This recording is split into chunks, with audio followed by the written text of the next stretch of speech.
पर मैं किसी का नाम नहीं लूँगा, जिनकी कहानी है उनका नाम नहीं लूँगा, उनकी प्राइवेसी का मामला है। पर हाँ, सच्ची कहानियाँ हैं।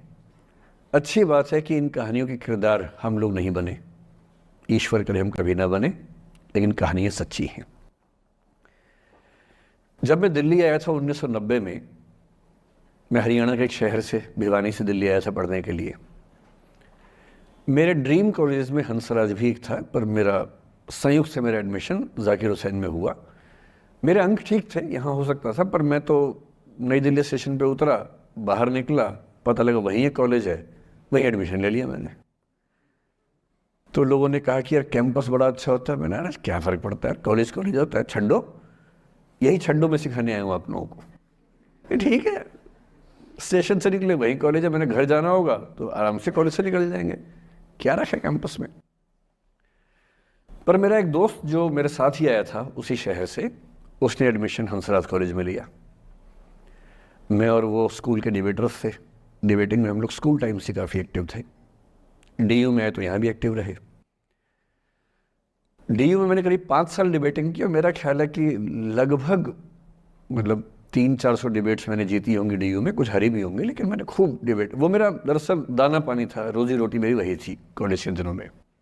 घर से पैसे मैं लेता नहीं था, मिलते भी नहीं थे, लेना क्या था, मतलब ऐसी स्थिति भी नहीं थी उस समय मेरे घर में कि मिल सके।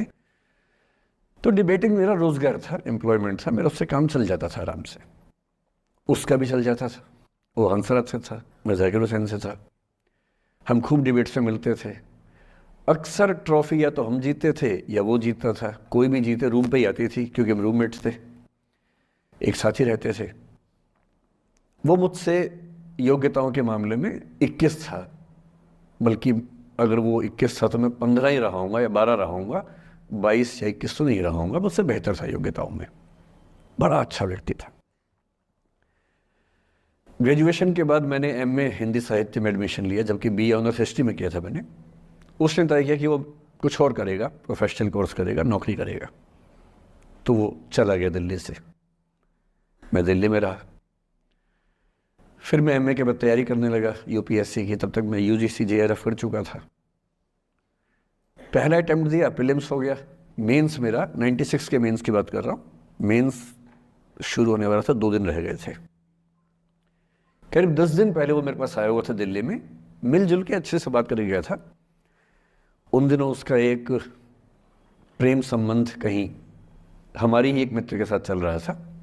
हम सब दोस्त थे, तो उनमें से 2 लोगों का आपस में एक अफेयर था। मुझे नहीं पता क्या हुआ, लेकिन मेरे मेन एग्ज़ाम से 2 दिन पहले रात को 12 बजे एक फ़ोन आया और ये बताया गया कि मेरे दोस्त ने फंदा लगा के अपनी जीवन लीला समाप्त कर ली है। वो दिल्ली से दूर था कहीं,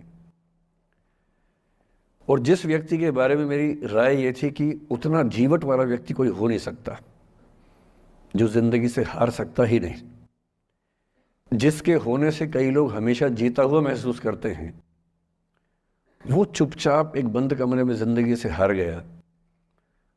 मैं आज तक नहीं समझ पाया कि ऐसा कैसे हुआ।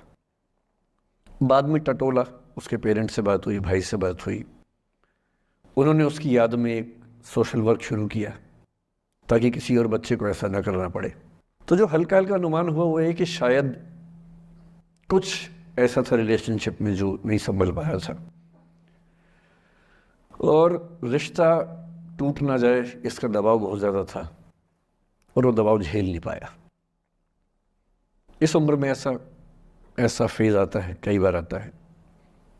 ये एक कहानी है, हंसराज कॉलेज से ही जुड़ी है, इसलिए मैंने सोचा कि वहीं से बात शुरू करूँ। नाम जैसा कि मैंने कहा मैं नहीं बताऊंगा, तो नाम बताने का मतलब भी नहीं। और वो जिसकी मैं कहानी सुना रहा हूँ, आप लोगों के जन्म से पहले की बात है। आप तो सब 21वीं सदी वाले बच्चे होंगे ना, जेन ज़ी होंगे आप सब लोग, तो ये तो बहुत पुरानी बात है। एक दूसरी कहानी सुनाता हूँ। मैं आपको 2-3 कहानियाँ सुनाऊंगा, फिर उन सबका सार निकाल लेंगे एक साथ हम लोग। दूसरी कहानी ये है कि जब मेरा सिलेक्शन हो गया 97 में, मतलब 96 अटेम्प्ट में पहली बार में मेरा सिलेक्शन हो गया था, मैं एक्सटेंशन लेके तैयारी कर रहा था, और डीयू में मैं पढ़ा भी रहा था उस समय। तब मैं शायद डीएवी कॉलेज में था या अग्रसेन को, मैं 2 जगह पढ़ा है डीयू में, तो उनमें से किसी कॉलेज में पढ़ा रहा था उस समय में। तो उस समय एक लाइब्रेरी है कैंपस में ही, सेंट्रल रेफरेंस लाइब्रेरी, आप जानते होंगे, CRL बोलते हैं, जो विवेकानंद जी की स्टैचू है उसके सामने ही वो लाइब्रेरी है। उस लाइब्रेरी में नीचे सब बैठ के पढ़ते हैं और टॉप फ्लोर पे रिसर्च फ्लोर है जहाँ MPhil PhD वाले बच्चे पढ़ते हैं। मैं उस समय शायद PhD कर रहा था या MPhil खत्म हुई थी, वहीं बैठता था, पढ़ता था रोज़। कई दोस्त पढ़ते थे हम लोग वहाँ। हम सुबह 8 बजे लाइब्रेरी खुलते ही वहाँ घुसते थे, रात को 1 बजे निकलते थे लाइब्रेरी बंद होने के समय। तो वहाँ एक छत थी, छत पे छोटी सी कैंटीन थी जहाँ हम लोग जब जब बोर होते थे दिन में 3-4 बार जाके चाय पीते थे। चाय पी ली, बिस्किट खा लिया, थोड़ी गप्पे मार ली, वो सब वहाँ करते थे। तो वहाँ मेरे बहुत सारे दोस्त थे, उनमें से कई लोग अब बहुत सीनियर सिविल सर्वेंट्स हैं, कुछ लोग प्रोफेसर्स हैं DU में। 2 बच्चे थे मुझसे जूनियर, 3-4 साल जूनियर थे, बड़े प्यारे बच्चे थे। मुझे उस समय तक पढ़ाई लिखाई का शौक अच्छा खासा हो गया था, तो वो रोज़ मेरे साथ बैठते थे केवल बात करने के लिए। किसी मुद्दे पर बहस करनी है तो बहस होती थी, समझते थे। फिर मुझे पता लगा कि वो दोनों रिलेशनशिप में हैं, रिश्ते में हैं। दोनों ने शादी भी कर ली। उनकी योजना DU में पढ़ाने की थी या सिविल सर्विस की भी थी, शायद, पता नहीं। मेरा इंटरेक्शन बहुत ज़्यादा उसके बाद रहा नहीं उनसे, क्योंकि मैं सर्विस में चला गया था। इतने जिज्ञासु बच्चे थे दोनों, इतने जिज्ञासु कि उनसे मिलकर तबीयत खुश हो जाती थी कि हर चीज़ जानने का मन करता था उनका, हर विषय पढ़ने का मन करता था। एकदम जीवन से भरे हुए बच्चे, आंखों में चमक ऐसे। फिर दोनों की शादी हुई तो मैं शादी में जा नहीं पाया, क्योंकि मेरा रिश्ता सिर्फ लाइब्रेरी में 1 घंटा गप मारने वाला था, उससे ज़्यादा था नहीं रिश्ता उनके साथ। फिर सुनता रहता था कि मैं सब बढ़िया चल रहे, पढ़ाई कर रहे हैं, तैयारी कर रहे हैं। इंटरकास्ट मैरिज की उन लोगों ने, खूब हंगामा हुआ, दोनों घर में तलवारें खिंच गई। किसी तरह से तलवारें संभाली गई, मैनेज हुआ, दोनों साथ रहने लगे। और फिर 3-4 साल के बाद एक दिन मैंने खबर सुनी कि उस बच्ची ने फंदा लगा के जीवन लीला समाप्त कर ली। ये बात भी दिल्ली विश्वविद्यालय की। ये उस दौर के सब लोग इस कहानी को जानते हैं। मेरे ख्याल से दोनों कहानी आपकी प्रिंसिपल मैडम जानती होंगी। नहीं ध्यान कर पाएंगे तो मैं उनको जैसे नाम बोलूँगा अकेले में, वो तुरंत समझ जाएंगे मैं किसकी बात कर रहा हूँ। मैं आज तक नहीं समझ पाया कि ऐसा क्या हुआ होगा। तो बाद में अनुमान जो हुआ वो ये, इंटरकास्ट मैरिज, परिवार का दबाव, समाज का दबाव, आपस के दबाव, टॉक्सिक रिलेशनशिप, अंत में उस दबाव को न झेल पाना और जीवन समाप्त कर देना, ये हुआ। ये 2 घटनाएं हैं। एक तीसरी घटना ये है कि दिल्ली में आज से 25 साल पहले एक घटना घटी। आप लोग तो बस पैदा हुए होंगे, घुटनों में चल रहे होंगे, या उससे 5-7 साल पहले की बात रही होगी। ये घटना दिल्ली के सब सीनियर लोग जानते हैं, जिनकी उम्र 35-40 साल है वो सब जानते हैं इस घटना को। मोबाइल फ़ोन में वीडियो नया नया आया था उस समय। अब तो आपके हर फ़ोन में वीडियो है, अब तो सामने भी है, ताकि आप वैसा वाला मुंह बना के सेल्फी खिंचवा सके। पाउट बोलते हैं ना, मैं उसको देसी भाषा में सूअर जैसा मुंह बोलता हूँ, और वैसा ही बनता भी है। क्यूट क्यूट सा सूअर जैसा मुंह बना के लोग सेल्फी खिंचवाते हैं, उसको बोलते हैं पाउट। तब तो कैमरा फ़ोन में पहली बार आया था, तब लोग अभ्यस्त नहीं थे। अब जैसे आप लोग कितने अभ्यस्त होंगे, हम भी होने लग गए। अब हम किसी से बात करते हैं तो हम ये एज्यूम करके चलते हैं कि उसने फ़ोन में कुछ ना कुछ ऑन कर रखा होगा, या तो आवाज़ रिकॉर्ड करेगा या वीडियो बनाएगा। तुम कितने केयरफुल होकर बोलते हैं, कितने कॉन्शियस रहते हैं। और सर्विलांस सोसाइटी की सबसे बुरी बात यह है कि हम हमेशा चौकन्ने रहते हैं, हम सहज हो ही नहीं पाते। सहज रूप से 2 लोग बात कर लें, हो ही नहीं पाता। तो मैं तो अपने ऑफिस में कई बार ऐसा करता हूँ, जब हम 3-4 लोग बैठते हैं इनफॉर्मल बातचीत के लिए, हम सब अपना अपना फ़ोन कमरे के बाहर छोड़ के आ जाते हैं, फिर 2 घंटे बात करते हैं, इस भय से मुक्त होके कि कहीं कोई रिकॉर्ड तो नहीं कर रहा। ये हालत है आज की। उस ज़माने में तो फ़ोन थे। मोबाइल फ़ोन आया था भारत में लगभग 1995 के आसपास पहली बार। बड़ा महंगा था, ₹16 प्रति मिनट इनकमिंग, ₹16 प्रति मिनट आउटगोइंग, ये रेट से उस समय। और फ़ोन वो थे जिनसे आप कील भी ठोक सकते हैं, वैसे वाले फ़ोन थे, बटन वाले फ़ोन थे, नोकिया एक कंपनी थी, उसके फ़ोन हुआ करते थे। उसके 4-5 साल के बाद क्या हुआ, पहली बार किसी कंपनी ने फ़ोन में कैमरा लगा दिया। ये बात उस समय के लोग नहीं समझते थे। जब भी नई तकनीक आती है उसको समझने में टाइम लगता है।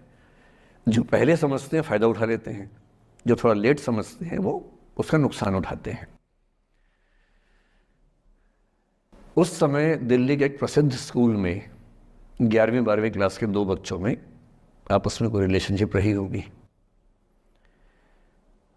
वो दोनों किसी ऐसी सिचुएशन में थे जो सिचुएशन बहुत ही प्राइवेट किस्म की थी, बहुत निजी किस्म की थी, जिसको पब्लिक नहीं कर सकते। कुछ फिजिकल रिलेशनशिप जैसा मामला था। उस दुष्ट लड़के ने लड़कों के इतिहास को कलंकित, लड़कों का इतिहास वैसे भी कलंकित ज़्यादा है, उसे और कलंकित करते हुए उस पूरे सिचुएशन का वीडियो बना लिया। ऐसे मामलों में दुर्भाग्य है, मैं लड़का हूं इसलिए लड़के पवित्र थोड़ा ना हो जाएंगे, लड़का है इतिहास कलंकित तो है, उसका वीडियो बना लिया और दुष्टता का चरम स्तर निभाते हुए वो वीडियो अपने एक दोस्त को शेयर कर दिया। ये कहे कि किसी और को दिखाना मत, जैसा कि होता है अफवाहों की दुनिया में। हर अफवाह एक व्यक्ति एक को ही बताता है, ये कह के किसी और को मत बताना, और अगला व्यक्ति भी अगले को यही कह के बोलता है किसी और को मत बताना, और इस तरह से पूरे शहर को खबर होती है और सबको लगता है कि सिर्फ मुझे पता है। वो वीडियो फैल गया। नए नए फ़ोन आए थे, पर वो फ़ोन कम लोगों के पास थे, कैमरे वाले फ़ोन। तो फ़ोन से कितना फैलता, ज़्यादा नहीं फैला। लेकिन उस समय दिल्ली की एक कुख्यात मार्केट हुआ करती थी, पालिका बाज़ार, अभी भी है, पर तब वो कुछ और कामों के लिए कुख्यात हुआ करती थी। अब तो कपड़े मिलते हैं, तब कपड़ों के साथ कई चीज़ें और मिलती थी वहाँ। जैसे गंदी फिल्मों की सीडी चाहिए हो तो वहाँ मिलती थी, ग्रे मार्केट में चोरी छिपे। इस वीडियो को सीडी में कन्वर्ट करके लोगों ने वहाँ से खरीदा, लाखों करोड़ों की संख्या में। नए नए टेलीविज़न चैनल प्राइवेट आए थे, और प्राइवेट टीवी चैनल को खबरों की भूख इतनी होती है कि वो खबर के लिए जान दे सकता है और जान ले भी सकता है किसी की। 24 घंटे इस खबर पे, इस चीज़ पर खबरें चल रही थी सारे चैनल्स में कि ये वो लड़का है जिसने ऐसा किया, ये वो लड़की है, ये वो स्कूल है, इस स्कूल की प्रिंसिपल से बात करेंगे, इससे बात करेंगे। वो जो बच्ची थी जिसकी इसमें कोई गलती नहीं थी, सिवाय इसके कि वो किसी एक लड़के से प्रेम करती थी, जो कि उस उम्र में बच्चे कर बैठते हैं। इसके लिए बहुत चिल्लपौनी मचानी चाहिए। अब बच्चों को आप हर बात पे अपराधी नहीं मान सकते। उस बच्चे की गलती सिर्फ इतनी थी कि उसने अपने दोस्त पे भरोसा किया, जो भरोसे के लायक था नहीं। वो नीच किस्म का व्यक्ति था जिसने उस संबंध की गरिमा को समझा नहीं। उस बच्ची के घर के बाहर 24 घंटे न्यूज़ चैनल से कैमरे खड़े रहे। घर से कोई भी निकले 50 कैमरे पीछे, आप बताइए आपकी बेटी कैसी है, आप बताइए आपकी बहन कैसी है। अंत में उस पिता ने अपनी बच्ची को इस देश से बाहर भेज दिया। उसके कुछ दिन बाद की जो खबर टीवी चैनल से नहीं दिखाई, उसके पिता ने आत्महत्या कर ली। ये तीसरा इंसिडेंस है। ये सारी खबरें सच्ची बता रहा हूं मैं, इनमें से एक भी झूठ नहीं है। झूठी कहानियों से मोटिवेशन दिया जा सकता है, मैं जानता हूं, पर जब सच्ची कहानियां हैं तो मैं झूठ क्यों बोलूं? सारी सच्ची कहानियां बता रहा हूं मैं आपको। एक चौथी कहानी जो आप में से कई लोगों की होगी। मेरा एक स्टूडेंट है, सिविल सर्वेंट है, सीनियर लेवल पे है, करीब 40 साल का है। उसने आज तक शादी नहीं की। क्या उसकी शादी करने की इच्छा नहीं थी? पूरी इच्छा थी। फिर क्यों शादी नहीं की? भाई कुछ लोग तो होते हैं कि शादी करनी ही नहीं, कोई मिशन है। योगी जी है, मोदी जी है, ठीक है, उनका तो मिशन है। ममता जी है, उनका मिशन है। पर जिसका जीवन में ऐसा कोई मिशन नहीं है और जिसको प्रेम करने का मन भी करता हो, वो तो शादी करता है आमतौर पे। उसने शादी क्यों नहीं की जानते हैं? जब वो 25-26 की उम्र में था, जब वो मेरा विद्यार्थी भी था, एक दिन मेरे पास आके बोला कि सर एक बात करना चाहता हूँ। मुझसे मेरे स्टूडेंट्स ऐसी बातें खूब करते हैं पर्सनली आके, अब तो मैं टाइम कम दे पाता हूँ, पहले तो ये सब होता रहता था क्लास के अलावा। एकदम रोता हुआ आया, आंखों में आंसू भरे हुए बहुत सारे। अरे क्या हो गया भाई? तो फिर उसने किसी का नाम बताया कि सर वो है मेरी स्टूडेंट थी, कि सर उसके साथ रिलेशनशिप थी, उसने धोखा दिया है मुझे। अच्छा, धोखा देने वाली कहानियाँ मुझे बहुत अपील नहीं करती। मेरा मानना है कि दोनों पक्षों की गलतियाँ होती हैं। आप केवल अपने पर्सपेक्टिव से सोच सोच के धोखा करते रहते हैं, ऐसा थोड़ा ना होता है भाई। कुछ तो मजबूरियाँ रही होंगी, कोई यूं ही बेवफा नहीं होता, कुछ तो वजह होगी ना। आप थोड़ा उसकी वजह, उसका भी तो, उसकी कहानी भी तो सुनिए। और मैं जब जब दोनों कहानियाँ सुनता हूँ मुझे लगता है कि मामला ग्रे है। आप किसी एक पे उंगली उठा ही नहीं सकते कि इसने ऐसा किया। दोनों की गलतियाँ होती हैं, ऐसा थोड़ा ना कि एक की होती है। बहरहाल इन भाई साहब को ऐसा लगा कि धोखा हो गया उनके साथ।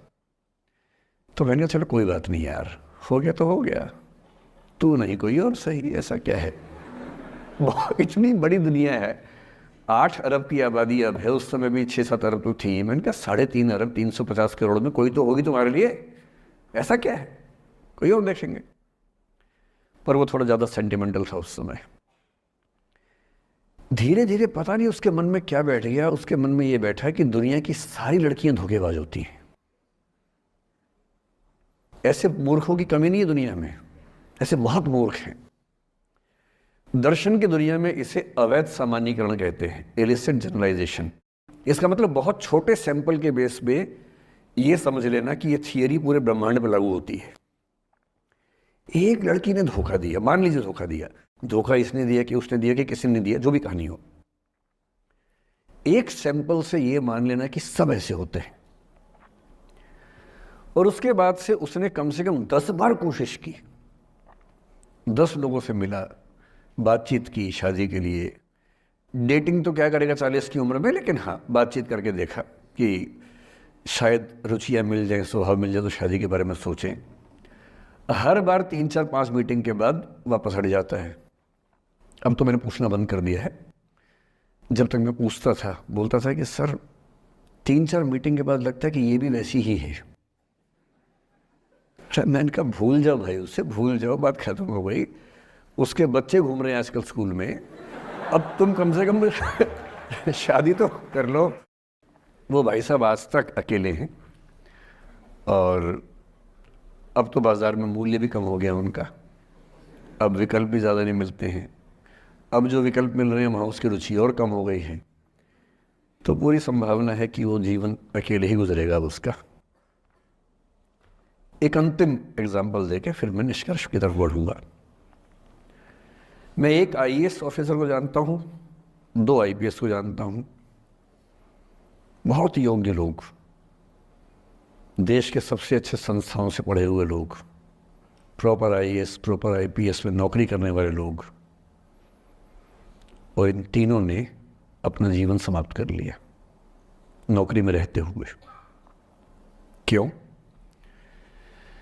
क्योंकि नौकरी और घरेलू जो दुविधाएं थी उनको झेल नहीं पा रहे थे, ना झेल पा रहे थे, ना भूल पा रहे थे, लेट गो नहीं कर पाए तो गिव अप कर दिया।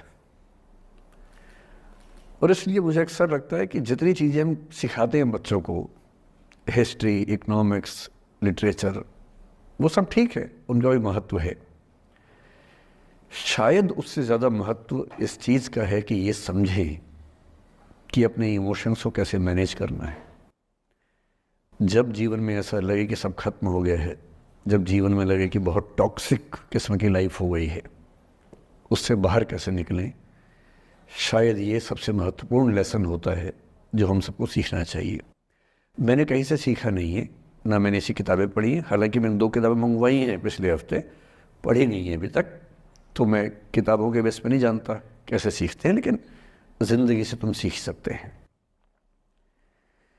इन कहानियों का सबका एक ही सार है, वजह अलग अलग है। एक व्यक्ति ने इसलिए अपना जीवन समाप्त किया कि वो रिश्ता उसके हाथ से छूट रहा था। एक ने इसलिए जीवन समाप्त किया कि रिश्ता बन गया था, पर समाज के दबाव, घर के दबाव मैनेज नहीं कर पाए। एक ने ज़िंदगी भर शादी नहीं की सिर्फ इसलिए कि वो पुरानी यादों को भूल नहीं पाया। अरे एक बार गलती हो गई तो हो गई, आगे तो संभावना जीवन में है भाई, क्यों इतना हावी रखना उसी दिमाग के ऊपर।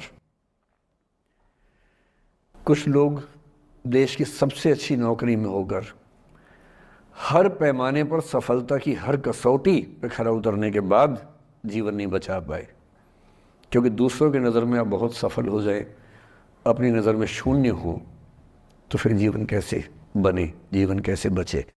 इन सारी कहानियों का मूल भाव एक ही है, अगर आप खुद को हैंडल नहीं कर सकते तो दुनिया